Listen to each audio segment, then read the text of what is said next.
หน้าป้าเขาทอกคือมันบอกข่าวหายว่าแฟนอายสิแต่งดองเขาบ่งบอกสิว่าเดือนสี่เป็นวันดองน้องต้องไต่เป็นของเขามันเน่าในหัวใจอาย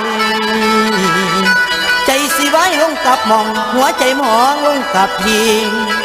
ขออวยพรให้คนดีจงสุขีเสียเถิดน้องให้ลืมอา